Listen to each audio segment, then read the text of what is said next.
that's a difficult song to figure out. So last night when I was talking with Josh and we were going over songs he was going to sing, we couldn't decide how many times we needed to sing that song because we didn't know how long kids were going to come bringing money. So that song is kind of hard to gauge. So that's why sometimes that song looks short, sometimes it looks long, right? But that's the way it goes. But that's cool stuff. So we have been doing a kind of a sermon series just about some key characters in the Old Testament. And I just started in Genesis. I was only going to do Genesis, and that's still just my plan. So we have Jacob this week, and then the next week we will have Joseph. And that's about as far as I intended to go. But I've had several people say, hey, man, we really like, I have no idea why I can't get this where I want it to go. Hey, can you get that back on the first slide, Reggie, that says Jacob? So some of you have really liked this. I'm glad you have. And when I'm trying to get Jacob into one sermon, I'm just going to tell you straight up front, there is no way to get the entire Jacob story into one sermon, so you're going to get the highlights. So if you want all of the Jacob story, you're going to have to go and you'll have to read that in the Old Testament in Genesis for yourself. But here's what I want you to learn about Jacob this morning. Jacob is one of those individuals in the Bible that he is chosen before he's ever born. Like before he's born in the womb of his mom, Jacob and Esau are, they're wrestling. I mean, that's the best way to say it. They're just wrestling in the womb. And Rebecca wants to know, why is all this happening to me? And the Lord said to her, 2 nations are in your womb, and 2 peoples from within you will be separated. One people will be stronger than the other, and the older will serve the younger. The oldest is Esau, the youngest is Jacob. And before they're ever born, it says in the New Testament, before they do one thing, good or bad, before anything ever happens, God has chosen that the lineage from which Christ is going to be a part is going to go through Jacob. Now, we can talk about that all you want, and here's all I know to tell you. God said it was going to go through Jacob, it went through Jacob. All right? It can't go through both of them. God had to choose. He chose Jacob. So Jacob goes on, and you kind of understand some of the important things about the Jacob story. But before we kind of jump into some of those, I want you to go to Genesis chapter 28. Genesis chapter 28 is when, and we'll go back and talk about this in just a second. Jacob and Esau have already had their disagreement about birthright and blessing, and all of that has happened, and Jacob he's fleeing. He's being sent to the people of his mother because Esau has vowed he's going to kill him. And so Jacob is running away. And then in Genesis chapter 28, Jacob left Beersheba and set out for Haran. And when he reached a certain place, he stopped for the night because the sun had set.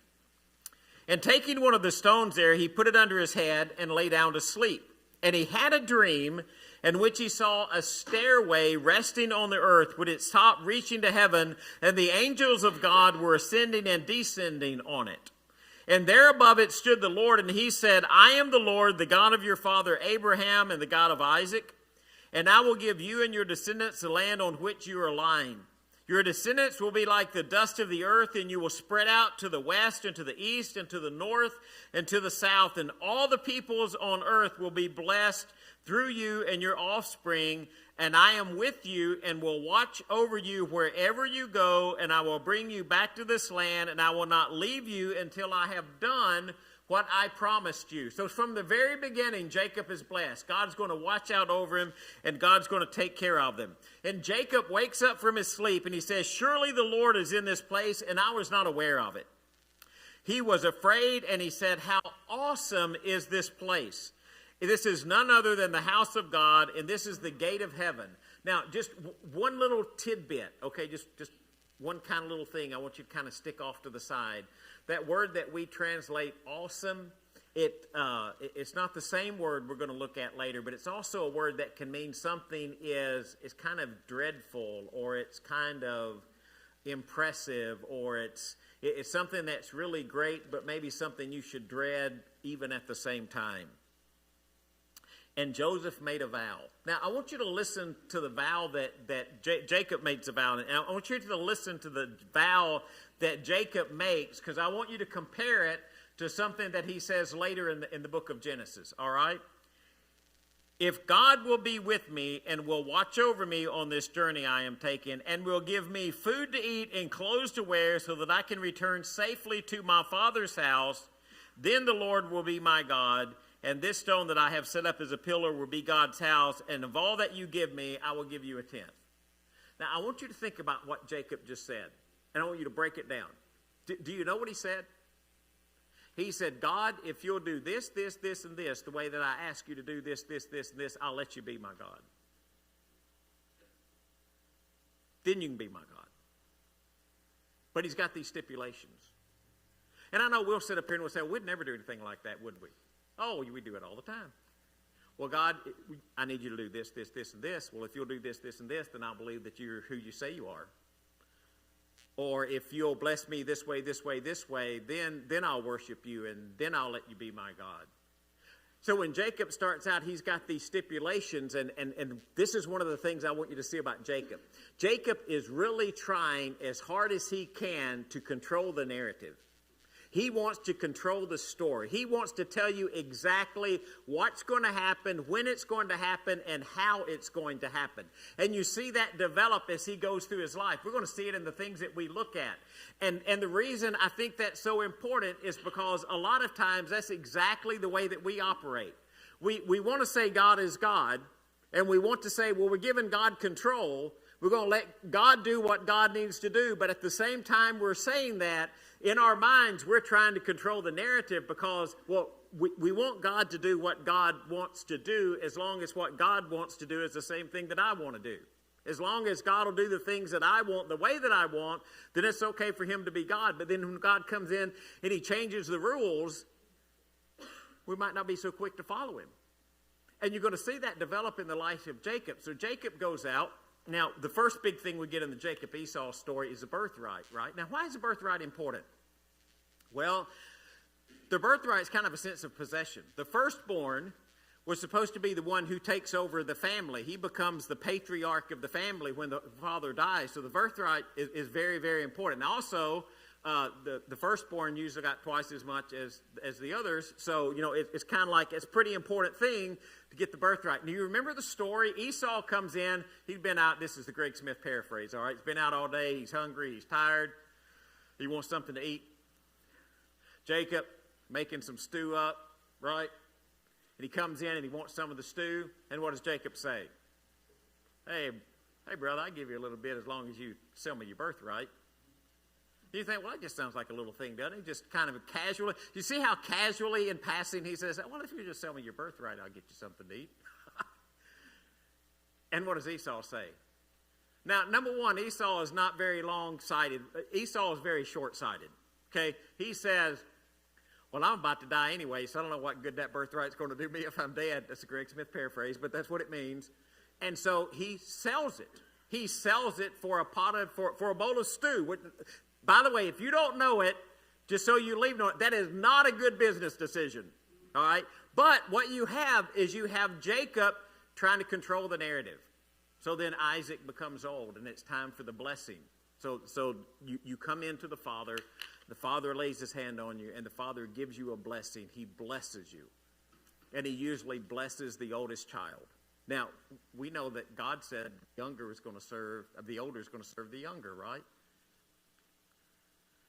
Mom hears about it and says, hey, it's getting time for the blessing. So she helps him come up with a plan. So he's not in this all by himself, right? But he comes up in the plan and he goes in, and do you remember he deceives his father? Well, the hands are like the hands of Esau, but the voice is like that of Jacob, right? And he even asked him, are you Esau? Oh, yeah. And so Jacob gets the blessing. Now, here's the thing about the blessing. The blessing is not something you can give and take back. When you give the blessing is given.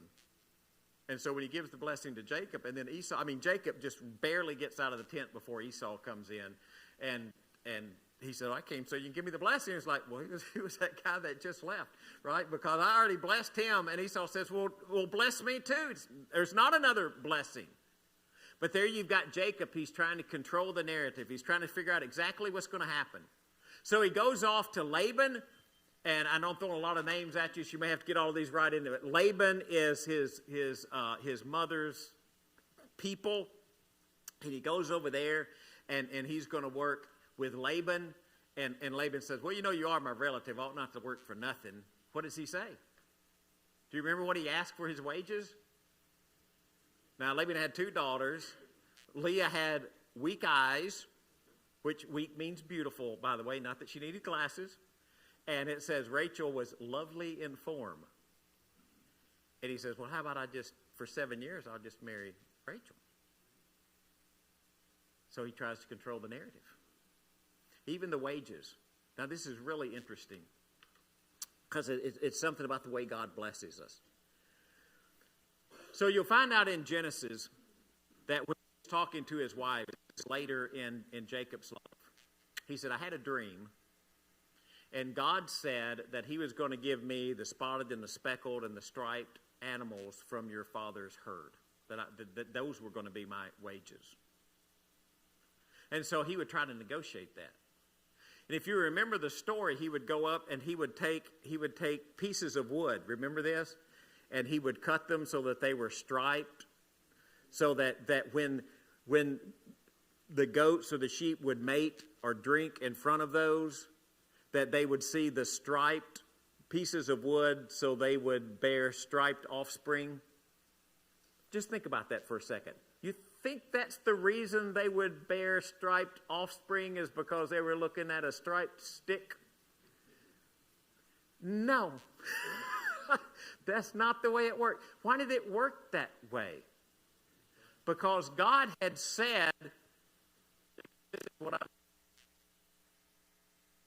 yes. But Jacob, in his own way, even as simple as that sounds, he's trying to manipulate the situation so that he can manipulate things exactly the way that he wants them to be. So the one who manipulates, here's a cool part of the story, here's the irony, right? The one who's trying to manipulate everything ends up being manipulated. Did you catch that? Because he worked 7 years now I don't know how this happens. Okay, I'm just going to tell you up front, I don't know how this happens. I'm just going to tell you what happened, all right? So he works 7 years so Rachel can be his wife. So then it becomes wedding day, and we get married. I know she has a veil and all that kind of stuff. I understand all of that. The next morning, what does he figure out? He married the wrong girl. He was supposed to marry Rachel, but Laban gave him Leah. So don't you think it's ironic that the one who's doing all the manipulating gets manipulated? And then he says, well, I tell you what, you work 7 more years and I'll give you my other girl. So now he's got 7 years. He's supposed to work 7 years. Now he's got to get 14 years, right? And now he's got 2 wives. And you think, okay, everything's going to go good from that. Do you ever notice how he gets manipulated by his wives? So God looks at his wives and I mean, let's be honest. The text is very honest with us. He loves Rachel more than he loves Leah. In fact, I don't even know that he even intended to marry her. Okay, but he's got her. And so God sees that, and Leah starts having children. Reuben, Simeon, Levi, Judah. This is what I call the baby wars in Genesis. Rachel gets upset, says, how come I'm not having any children? He says, look, I'm not God. I don't get to decide that. So Rachel gives him her servant Bilhah, and he has children through, I'll have children through my maidservant. So then there comes Dan and Naphtali, and Leah stops having children. She says, well, if Rachel's going to have children for the husband through her maidservant, then I'll give him my maidservant. Then there's Zilpah, and there's Gad and Asher, and then he goes back, and Leah has 2 more children, Issachar and Zebulun, and Rachel then has Joseph and then Benjamin, who is her last child. She dies giving birth to Benjamin. And she names him Ben-Oni, which is son of my sorrow or son of my trouble. And he's renamed to what we know as Benjamin, which is son of my right hand. But even in his life, as he's trying to manipulate situations, his wives come along, and then they're manipulating him, so the one who manipulates is getting manipulated. This is all going to tie together in just a little bit, all right? So just hang on. Well, how about wages? Do you remember what Laban does to Jacob? Every time Jacob starts to get stuff, he changes the way that he gets paid. He changes his wages. In fact, one time Jacob says, look, man, I've worked for you 20 years, and you've changed my wages 10 times. Every time things get going, you change the deal. You ever known anybody that you start doing stuff and they change the deal? Like, okay, here's the deal. If you sell this, we'll pay you this. But then after a little bit, they change the deal, and they don't want to pay you as much as they're supposed to change. So they start to change the deal. They start changing the rules. So all the time, Jacob is trying to do kind of the right thing. Laban's back there changing the rules. Now, did God say he was going to bless Jacob? So every time Laban is trying to change the rules, what happens is Jacob is getting more and more of Laban's flock. Until finally, even Laban's son say, hey, Jacob's going to end up with everything. In fact, when he gets ready to leave, he calls his wives in and says, look, we need to get out of here. But when we get out of here, we take all of this stuff, then your dad's going to think I'm taking all of the flocks. And they say, well, what do we got to do with that? We're not going to get into that anyway. That goes to the boys. So they leave, and he lives in the middle of the night. They take off. And Laban's upset with him and chases him down and accuses him of taking his household gods, which actually Rachel did, but only they didn't find out about it. But all of this time it's going on, he's either manipulating or he's getting manipulated. And then this interesting thing happens in the life of Jacob. You can turn over to Genesis chapter 31 if you want to follow along. Laban's sons have said, Jacob's taken everything our father owned and gained all of his wealth from what belonged to our father. And Jacob notices that Laban's attitude toward him is changing. And he flees. He runs away. And as he runs away, Laban pursues him. Sorry, I can't get my Bible to do what I want it to do here. Laban pursues him. And then as Laban pursues him, he catches him. And he says, look, man, why don't you take this stuff that wasn't yours? And he said, look, see if you can find anything that doesn't belong to me. If you find something that belongs to you, you can have it, and whoever has it, we'll kill them. And none of that works out, right? So Jacob's trying to figure out where to go and what to do. So he's left Laban. And when he leaves Laban, he makes this vow with Laban, and they set up a stone. And they say, look, I won't come on this side of the stone, and you don't come on that side of the stone, and we'll try to leave each other alone. We'll try not to bother each other. You don't take my stuff, I won't take your stuff. So he's leaving Laban, and he's headed to meet Esau.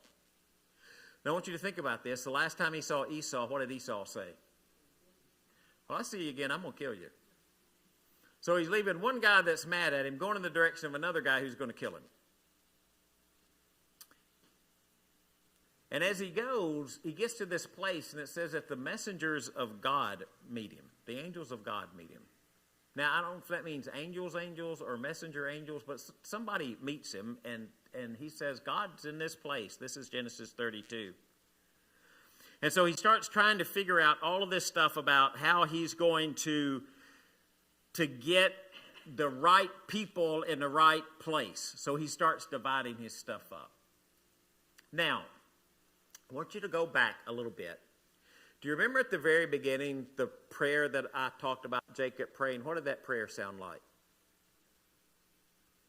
God, if you'll do this, this, this, this, and this, then I'll let you be my God. You're going to have to give me food to eat and clothes to wear. You're going to have to bless me. You're going to have to keep me safe. But if you do all those things, I'll let you be my God. And he comes to this spot after he leaves Laban, and listen to this prayer.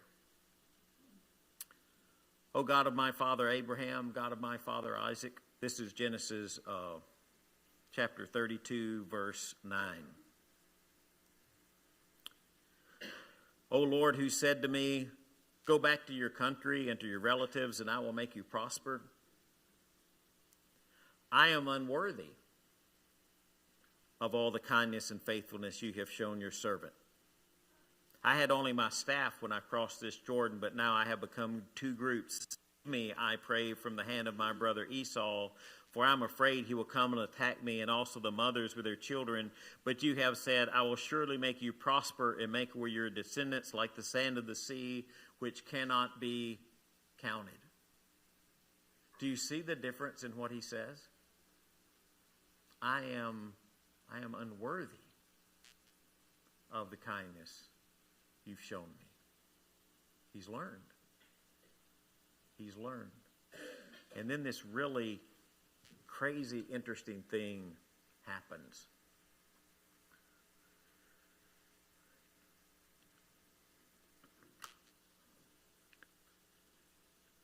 Jacob wrestles with God. Now, it doesn't specifically say it's God in the text, but it says he wrestles with a man, and the man it seems to be God, and the man blesses him at the end, and the man overcomes him. But y'all remember this story? And so he gets up and he takes his wives and he sends them across the stream, and he sends all his possessions, and he's left alone at this place. He names it Peniel, which means face of God, right? There's got to be something in the name. He names it face of God. And he's left alone, and he starts wrestling with this man. And they wrestle all the way till daybreak. Now, if you start reading that story, and if you got a Bible that says over the top, Jacob wrestles with God, you might have some immediate questions, like I had immediate questions when I started reading this. If you're going to wrestle with God, do you think that's going to be a very long wrestle? Like, I don't know. When I didn't ask about this, but I'm going to go out on a limb right here and say that I would say in the Kilgore house there's a pretty good amount of wrestling that goes on. The only reason I know there's a pretty good amount of wrestling that goes on in the Kilgore house is at one time I had 2 boys, and there was a lot of wrestling that went on in my house, and we would wrestle. Now, there was a time, probably much like a time in Dad's life, where I could wrestle both of the boys at one time and come out victorious almost any time I wanted to. I don't think I'd try that now. I don't think I'd even take them one at a time. I think I'd probably stay away from that whole conversation. Now, I know Roger watches wrestling on TV all the time. Don't you, Roger? Who's the best wrestler? Now, I know everybody's got an opinion, so right now the only opinion that matters is Roger's. Okay? Who's the best wrestler, Roger? Who? John Cena. Cena. I don't even know who that is. But if I brought him up here, Roger, how long do you think I'd last with him? We just rope it off up here, and Greg and John going to throw down. I wouldn't do very good. How long would I last? 2 minutes. I wouldn't even get 2 minutes, Roger, but I thank you for your graciousness. If you're going to wrestle with God, how long should it take to wrestle with God? Yeah, pretty quick wrestle. Why does it last all night? Why does it last all night? Starts to get daybreak. Guy he's wrestling says, hey, it's almost daybreak. So when it starts to get daybreak, how long does it take him to win? It's quick. It's quick. And the reason it's quick is because he reaches out and he touches. I mean, he touched the socket of Jacob's hip, and he wrenches his hip around as he wrestled with him, and he had to quit. He got beat. When he left, he walked with a limp. Did y'all catch that? When he left, he walked with a limp. If the man that Jacob was wrestling with was God, could he have just, like that, ended the fight? Could have. But he didn't. There's a struggle. I think what's happening in that moment that Jacob wrestles with God is what Jacob is learning from that is how to move from being the manipulator and the one who's going to control everything and the one who's going to decide how everything's going to work and the one who's going to make everything happen, to he's learning who is the one who's really in control. The man he was wrestling was really in control. And that's why Jacob called that place the face of God. where he saw God and he lived. And that brings us to a really interesting point in our life, and that is, man, how many times do we need to wrestle with God, or what are we wrestling with God about? Because here's where Jacob was. Jacob can't go back because Laban's back there. And he made a vow. He's afraid because he can't go forward because Esau is up there.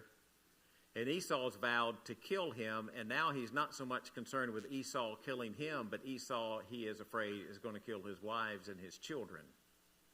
And he doesn't know where to turn or where to go because he doesn't have any direction. And this man who has spent all this time controlling his life and trying to figure out exactly what's going to happen and how it's going to happen, all of a sudden realizes he has absolutely no control of the thing that's going to happen next. And he wrestles with God. And I think every one of us have instances in our life where we find ourselves in that very spot where we are wrestling with God. And God lets the struggle go on for a while because he needs us to come to the conclusion that he really is the one who's in charge. We might be wrestling with God because of a job, or because of finances, or because of health, because something isn't going the way that we want it to go, because life didn't turn out the way exactly we thought the way it was going to turn out, because we had hopes and dreams, and hopes and dreams aren't becoming our hopes and dreams, and we don't understand why God just won't step in and do exactly what we want him to do when we want him to do it. And just like Laban wrestled with God, we wrestle through our lives trying to come to grips with the will of God and understanding that God is in control. You know that place where he first met God when he fled and he saw the stairway going up? I mean, we drew that as little kids in a bunch of Bible classes, didn't we? If we were Church of Christ, you drew that in a bunch of Bible classes, right? And you colored that on a coloring sheet. And Jacob called that place Bethel, which means house of God. After Jacob meets Esau, and by the way, if you haven't read this story, Esau was very gracious and very forgiving and very delighted to see his brother and didn't kill his wife and his children and his kids, right? You know where God told Jacob to go? He said, go back to Bethel. Go back to that first place that I appeared to you. Go back to the place that you named the house of God. And so I'd ask you, where's your Bethel? Where's that place where you encountered, say, it's an anchor point. It's a place that you go that you know God is faithful, and that you know God is true. Where is that place that occasionally you need to go back to? Or maybe it's not a place. Maybe it's a point in your life where you know that God stepped in with all his greatness and graciousness and his wisdom, and you know that there is this spot in life that God was in control of what was happening. See, Jacob turns out really interesting. And I got to close it here because it's a really important thing. Jacob grows old. This is at the end of the Joseph story. You know, we're going to do the Joseph story next week, and they all end up in Egypt, right? And when they end up in Egypt, guess who they take with them? And Jacob goes to Egypt too. And at the end of Genesis, Jacob is an old man. Can't see well. Sounds much like his father, right? And Joseph brings his boys in to get blessed. And instead of putting the right hand on the head of the older one, he puts his right hand on the head of the younger one, and he crosses his hands when he gets ready to bless them. And Joseph, he didn't like that. Remember that? And he uncrosses his father's hands, and he says, "Oh no, Dad, this one is the oldest," and he uncrosses his hands. Do you remember what Jacob does? He says, he said, "Don't you be telling your daddy what to do." That's not in the text, but I think it probably came out of his mouth, right? You know why? Because at the end of his life, Jacob had matured to the point that he wasn't worried about what anybody else thought or what anybody else said or how anybody else viewed things. He was only concerned about what God wanted to happen in life. That's why he blessed the younger, much like he was blessed.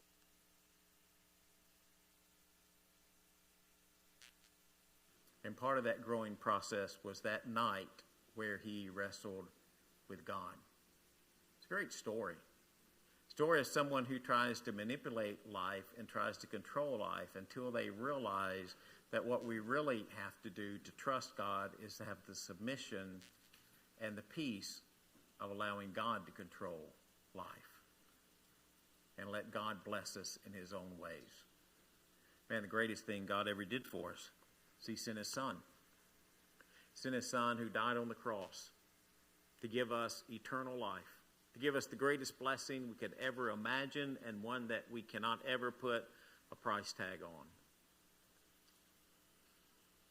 Why? Because he loves us.